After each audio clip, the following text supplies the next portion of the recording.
IPL season 18ರ ಪುನರಾರಂಭ ಆಗ್ತಾ ಇದೆ. ಮೊದಲ ಮ್ಯಾಚ್ಗೆ ಬೆಂಗಳೂರು ರೆಡಿಯಾಗಿದೆ. ಬೆಂಗಳೂರಿನಲ್ಲೇ ಪುನರಾರಂಭದ ಮೊದಲ ಮ್ಯಾಚ್ ನಡೀತಾ ಇದೆ. ಬೆಂಗಳೂರಿನಲ್ಲಿ ಆರ್ಸಿಬಿ ವರ್ಸಸ್ ಕೆಕೆಆರ್ ನಡುವೆ ಹೈ ವೋಲ್ಟೇಜ್ ಮ್ಯಾಚ್ ನಡೀಲಿಕ್ಕಿದೆ. ಯಾವುದೇ ಅಹಿತಕರ ಘಟನೆ ಆಗದಂತೆ ಪೊಲೀಸರು ಕ್ರಮವನ್ನು ಕೂಡ ತೆಗೆದುಕೊಳ್ತಾ ಇದ್ದಾರೆ. ಸಿಸಿಬಿ ಹೆಚ್ಚುವರಿ ಪೊಲೀಸ್ ಆಯುಕ್ತ ಚಂದ್ರಗುಪ್ತ ಹೇಳಿಕೆಯನ್ನ ಕೂಡ ಕೊಟ್ಟಿದ್ದಾರೆ. ಜನದಟ್ಟಣೆ ಇರುವ ಕಡೆ ನಿಗಾವನ್ನ ಇಡಲಾಗಿದೆ, ಮತ್ತೆ ಚೆಕಿಂಗ್ ಸೇರಿ ಕ್ರಮವನ್ನ ಕೂಡ ಕೈಗೊಳ್ಳಲಾಗುತ್ತೆ. ಯಾವುದೇ ತೊಂದರೆ ಆಗದಂತೆ ಸುರಕ್ಷತಾ ಕ್ರಮವನ್ನ ತೆಗೆದುಕೊಂಡಿದ್ದೇವೆ ಅಂತ ಕೂಡ ಹೇಳಿದ್ದಾರೆ. ಚೆಕಿಂಗ್ ಮೆಟಲ್ ಡಿಟೆಕ್ಟರ್ ಅಳವಡಿಸಿ ಸಿಬ್ಬಂದಿ ನಿಯೋಜನೆ ಮಾಡಲಾಗಿದ್ದು ಜನರಿಗೆ ಆಟಗಾರರಿಗೆ ತೊಂದರೆ ಆಗದಂತೆ ಭದ್ರತೆಯನ್ನ ಕೂಡ ಒದಗಿಸಲಾಗಿದೆ.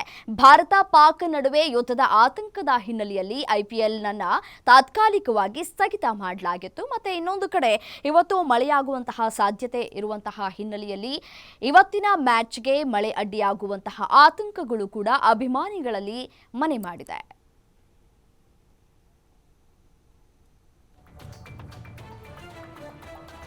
ಚಿನ್ನಸ್ವಾಮಿ ಸ್ಟೇಡಿಯಂ ಸುತ್ತಮುತ್ತ ಸಂಚಾರಿ ಪೊಲೀಸರು ಅಲರ್ಟ್ ಆಗಿದ್ದಾರೆ. ಸ್ಟೇಡಿಯಂ ಸುತ್ತಮುತ್ತ ಟ್ರಾಫಿಕ್ ತಡೆಗಟ್ಟುವುದಕ್ಕೆ ಹಲವು ರೀತಿಯಾದಂತಹ ಕ್ರಮವನ್ನು ಕೂಡ ಕೈಗೊಳ್ಳಲಾಗಿರುವಂಥದ್ದು. ಸುಗಮ ಸಂಚಾರಕ್ಕೆ ವ್ಯವಸ್ಥೆಯನ್ನ ಟ್ರಾಫಿಕ್ ಪೊಲೀಸರು ಮಾಡಿಕೊಂಡಿದ್ದಾರೆ. ಮಧ್ಯಾಹ್ನ 3 ಗಂಟೆಯಿಂದ ರಾತ್ರಿ 11 ಗಂಟೆಯವರೆಗೂ ಸ್ಟೇಡಿಯಂ ಸುತ್ತಮುತ್ತ ನೋ ಪಾರ್ಕಿಂಗ್ ವ್ಯವಸ್ಥೆಯನ್ನು ಕೂಡ ಮಾಡಲಾಗಿದೆ. ಮ್ಯಾಚ್ ನೋಡೋದಕ್ಕೆ ಬರುವವರಿಗೆ ಪ್ರತ್ಯೇಕ ಪಾರ್ಕಿಂಗ್ಗೆ ವ್ಯವಸ್ಥೆಯನ್ನು ಕೂಡ ಮಾಡಲಾಗಿದೆ. ಇವತ್ತಿನ ಹೈ ವೋಲ್ಟೇಜ್ ಮ್ಯಾಚ್ ಅನ್ನು ಕಣ್ತುಂಬಿಕೊಳ್ಳೋದಕ್ಕೆ ಅಭಿಮಾನಿಗಳು ಕಾತುರದಿಂದ ಕಾಯ್ತಾ ಇದ್ದಾರೆ. ಭಾರತ ಮತ್ತು ಪಾಕ್ ನಡುವೆ ಉದ್ವಿಗ್ನ ಪರಿಸ್ಥಿತಿ ಉಂಟಾದಂತಹ ಹಿನ್ನೆಲೆಯಲ್ಲಿ ಐಪಿಎಲ್ ಮ್ಯಾಚ್ ಅನ್ನು ರದ್ದು ಮಾಡಲಾಗಿತ್ತು. ಇವತ್ತಿನಿಂದ ಪುನರಾರಂಭ ಆಗ್ತಾ ಇದೆ. ಅದು ಕೂಡ ಬೆಂಗಳೂರಿನಲ್ಲಿ ಪುನರಾರಂಭ ಆಗ್ತಾ ಇರೋದು ಮತ್ತೆ ಸಾಕಷ್ಟು ಕುತೂಹಲಕ್ಕೂ ಕೂಡ ಕಾರಣ ಆಗ್ತಾ ಇದೆ. ಏನಾಗತ್ತೆ ಅನ್ನೋದು ಒಂದು ಕಡೆ ಟೆನ್ಷನ್ ಆಗಿರುವಂಥದ್ದು. ಕೆಕೆಆರ್ ಮತ್ತು ಆರ್ಸಿಬಿ ಮ್ಯಾಚ್ ಈ ಕಳೆದ 10 ಮ್ಯಾಚ್ಗಳಲ್ಲೂ ಕೂಡ ನಮ್ಮ ಆರ್ಸಿಬಿ ಸೋಲನ್ನು ಅನುಭವಿಸಿದೆ. ಇವತ್ತಾದರೂ ಕೆಕೆಆರ್ ವಿರುದ್ಧ ಆರ್ಸಿಬಿ ಗೆಲ್ಲುತ್ತಾ ಅನ್ನೋದು ಒಂದು ಕಡೆ ಕುತೂಹಲಕ್ಕೂ ಕೂಡ ಕಾರಣ ಆಗ್ತಾ ಇದೆ. ಸೊ ಹಾಗಾಗಿ ಇವತ್ತಿನ ಮ್ಯಾಚ್ ಹೈ ವೋಲ್ಟೇಜ್ ಮ್ಯಾಚ್ ಅಂದರೂ ಕೂಡ ತಪ್ಪಾಗಲಿಕ್ಕಿಲ್ಲ.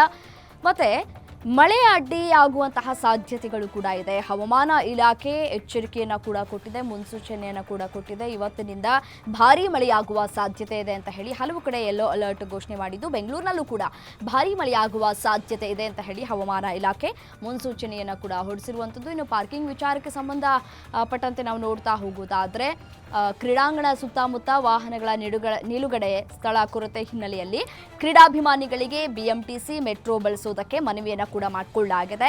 ಓಲಾ, ಊಬರ್, ಆಟೋ ಇತ್ಯಾದಿ ಕ್ಯಾಬ್ಗಳು ಪಿಕಪ್ ಮತ್ತು ಡ್ರಾಪ್ ಮಾಡೋದಕ್ಕೆ ಸ್ಥಳ ನಿಗದಿಯನ್ನು ಕೂಡ ಮಾಡಲಾಗಿದೆ. ಹಾಗಾದರೆ ಎಲ್ಲೆಲ್ಲಿ ವಾಹನವನ್ನು ನಿಲ್ಲಿಸುವಂತಿಲ್ಲ ಅಂತ ನಾವು ನೋಡ್ತಾ ಹೋಗೋದಾದರೆ ಕ್ವೀನ್ಸ್ ರಸ್ತೆ, ಬಾಳೆಕುಂದ್ರಿ ವೃತ್ತದಿಂದ ಕ್ವೀನ್ಸ್ ವೃತ್ತದವರೆಗೆ ರಸ್ತೆಯ ಎರಡೂ ಕಡೆ ವಾಹನವನ್ನು ನಿಲ್ಲಿಸುವಂತಿಲ್ಲ.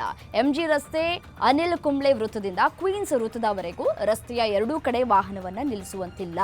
ಲಿಂಕ್ ರಸ್ತೆ, ಎಂಜಿ ರಸ್ತೆಯಿಂದ ಕಬ್ಬನ್ ರಸ್ತೆಯವರೆಗೆ ವಾಹನವನ್ನು ನಿಲುಗಡೆ ಮಾಡುವ ಹಾಗೆಲ್ಲ ನಿಷೇಧವನ್ನು ಮಾಡಲಾಗಿದೆ. ರಾಜಭವನ ರಸ್ತೆ, ಟಿ ಚೌಡಯ್ಯ ರಸ್ತೆ ಮತ್ತು ರೇಸ್ಕೋರ್ಸ್ ರಸ್ತೆಗಳಲ್ಲಿ ನಿಲ್ಲಿಸುವಂತಿಲ್ಲ. ಮತ್ತು ಸೆಂಟ್ರಲ್ ಸ್ಟ್ರೀಟ್ ರಸ್ತೆಯ ಎರಡೂ ಕಡೆ, ಕಬ್ಬನ್ ರಸ್ತೆ, ಸಿಟಿಒ ವೃತ್ತದಿಂದ ಡಿಕೆನ್ಸನ್ ರಸ್ತೆ ಜಂಕ್ಷನ್ವರೆಗೆ ರಸ್ತೆಯ ಎರಡೂ ಕಡೆ ವಾಹನವನ್ನು ನಿಲ್ಲಿಸುವಂತಿಲ್ಲ ಅಂತ ಕೂಡ ಹೇಳಲಾಗ್ತಾ ಇದೆ. ಸೆಂಟ್ ಮಾರ್ಕ್ಸ್ ರಸ್ತೆ, ಕ್ಯಾಶ್ ಫಾರ್ಮಸಿ ಜಂಕ್ಷನ್ನಿಂದ ಅನಿಲ್ ಕುಂಬ್ಳೆ ವೃತ್ತದವರೆಗೆ, ಮ್ಯೂಸಿಯಂ ರಸ್ತೆ ಸೇರಿದಂತೆ ಎಂಜಿ ರಸ್ತೆಯಿಂದ ಸೆಂಟ್ ಮಾರ್ಕ್ಸ್ ರಸ್ತೆವರೆಗೆ ಹಾಗೂ ಆಶೀರ್ವಾದಮ್ಮ ವೃತ್ತದವರೆಗೆ, ಕಸ್ತೂರಬಾ ರಸ್ತೆ, ಕ್ವೀನ್ಸ್ ವೃತ್ತದಿಂದ ಹಡ್ಸನ್ ವೃತ್ತದವರೆಗೆ, ಇದರ ಜೊತೆಗೆ ಮಲ್ಯ ಆಸ್ಪತ್ರೆ ರಸ್ತೆ, ಸಿದ್ದಲಿಂಗಯ್ಯ ವೃತ್ತದಿಂದ RRMR ವೃತ್ತದವರೆಗೆ.